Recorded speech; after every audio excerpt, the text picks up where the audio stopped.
Hello, ladies and gentlemen. Last video of the unit here in Unit 4. We're going to start right off on page 5 talking about Andrew Jackson and the spoils system. We know that Jackson is a common man president. So although the title would say Democrat, he's not a Democrat in the same sense that Jefferson was. Jefferson's Democratic man is a much more intellectual, much more well-read, almost middle-class country gent. Jackson is more a man of the people. You have dirt under your fingernails. You work on the land. You're kind of a hard scrabble farmer. Those are the ideas that come with the Jacksonian democracy. And also with it comes this idea of spoils. The government should be filled, Jackson would tell you, with individuals of common background. People who have a background that is not elite. And the reason you do that is in order to assure that the government stays in contact with the common man. Now, Jackson's also making sure that his political alliances are strong by rewarding those people who have helped him to be elected. He's doing all of this in an effort to assure that the Democratic Party maintains its grip on American politics. How do you handle the nullification crisis? Well, to start with, nullification is the idea of federal laws being overturned by the states. We see this, for instance, in the Alien and Sedition Acts incident in 1798, when President Adams passed legislation that two states, Virginia and Kentucky, overruled, and in doing so nullified the legislation. So in this case, it's the tariff, and it's not Kentucky and Virginia, it's South Carolina. The people of South Carolina believe the tariff is too high, and to be fair, they've got a point. The tariff doesn't necessarily serve the people of South Carolina well. Their rice and tobacco and cotton crops aren't protected by the tariff. All it really does is assure that they pay high prices on Eastern manufacturers. And the people of South Carolina are upset about it. And so they nullify the tariff, what they called the Tariff of Abominations, the tariff in both 1828 and 1832, in an effort to work against those pieces of legislation. How does he work with this situation? Or how does he handle it, if you like? Jackson's going to appeal to common sense. He passes what's called the Force Act so that he can collect tariffs off of the coast of South Carolina, thus assuring that they still get collected, but not forcing the people of South Carolina to do the collecting. Smart move, President Jackson. Why did President Jackson want to kill the bank? Well, the bank is a nest of vipers, a bunch of Yankee industrialist capitalists who want to hose the common Southern man by abusing national banking policies and making themselves fatter cats. To put that in more plain language, I suppose, Jackson believed that wealth was controlled by the national bank in the best interest of Northeasterners and not in the best interest of the rest of the country. And so in 1832, Jackson made the killing of the bank his campaign promise. He said, if you vote for me, I'll kill the bank. Now, Jackson's going to win that year anyway, so this is kind of a bonus in doing that.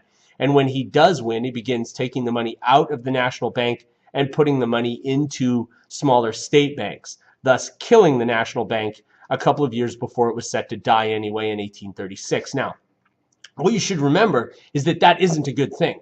The death of the national bank causes a major financial panic in 1837, much in the same way that the death of the first national bank had caused a major financial panic in the 18-teens.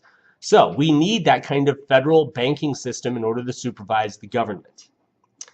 Moving along, why did Native Americans have to be removed from their land? Again, let's go with common man politics. Jackson believes that the common man is best served by having as much land as possible, and that includes the abundant lands of the Southeast, where Native Americans lived. Some of those Native Americans actually farmed cotton. It's not as though the land's going to waste, but Jackson believes that their use of the land takes it away from yeoman white farmers, and they have a right to it. And so Jackson has the Indian Removal Act of 1830 passed, which exchanges and pays Native Americans for the lands of the Southeast with lands in Oklahoma and a cash settlement.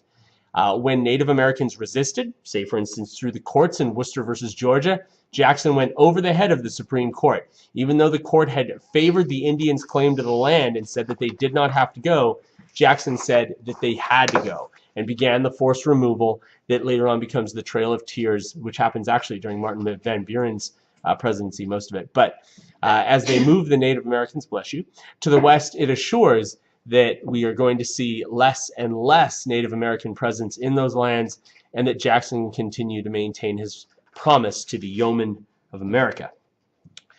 Major ideas of the Whig Party. We're on the 6th page now. The Whigs rise because of the sort of actions we just saw from Jackson. The Whigs, through history, have been the party that has opposed central government, and strong-handed central government especially.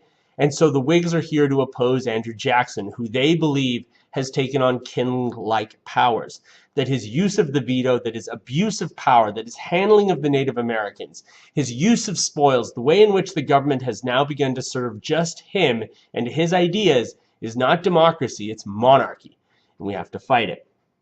Major ideas of the Whigs. Obviously, we're against strong centralized power, but we're in favor of kind of an elite, educated, higher-up individual. This is kind of a middle-class party. It's Americans who believe that this new age of economic growth has benefited them, and they should be able to control the government just as they're controlling the economy. Now, the Whigs are always going to have strong regional support. There are Southern Whigs, and there are Northern Whigs, and there are Western Whigs. But that's kind of the problem of the Whig Party, is that being so regional, they have to bring with them so many different ideas, and there's a real tendency here to have disagreement. The Northern Whigs would say, well, this is our view on slavery, and the Southern Whigs would say, well, that's not ours. Let's not talk about that. Well, this is our view on the tariff. Well, let's not talk about that. And so you end up with so many issues upon which the Whigs can't agree as a national party. That's going to weaken them. How did the Mexican-Texan War begin? It begins as American settlers make their way into the foreign country that is Mexico, at the encouraging of Mexico, who's looking to settle that land. Those Americans who go maintain their American ideas. They don't convert religions. They generally didn't assimilate. They brought slaves with them, which the Mexican government had allowed them to do. And they developed their own distinct American culture within Mexico. And as the government begins to realize that they're never going to be able to assimilate those people, they try to control them, and that leads to a war that we remember mostly because of the Alamo. Now, the Alamo is a loss, but eventually the Alamo and Goliad battles lead to the victory of the Texan Patriots, who then, moving to the next question, petition for statehood. Sticky question. Do we want Texas? Hell yeah, we want Texas. But we can't really have Texas, because bringing Texas into the Union would cause a mammoth fight over slavery. And in the 1830s, you couldn't really even discuss these things on the floor of the U.S. House because of the gag rule. So Texas is going to have to wait as an individual country, what's called the Lone Star Republic, sitting off of the side of Louisiana, waiting for the United States to take it in, claiming a large amount of land that might or might not be its land. How did Polk engineer the addition of Oregon and Texas to the United States? Well, let's start this question by talking about manifest destiny, which is the idea that Americans believe we have a providential right, a God-given right, to make our way across the entire continental United States, and that right needs to be exercised as often as possible. Oregon and California and Texas as well, if you like, are all part of this larger idea of American expansion. Now, in 1844, when James Polk runs for president, he makes it clear that his campaign pledge is that we are going to take Oregon, 54-40 or fight. Now, what he really means by that is we're going to settle that boundary with England, and then we're going to focus on the real fight, which is the fight against Mexico for the land in Texas. And in 1846, the U.S. goes to war against Mexico in order to take the American Southwest.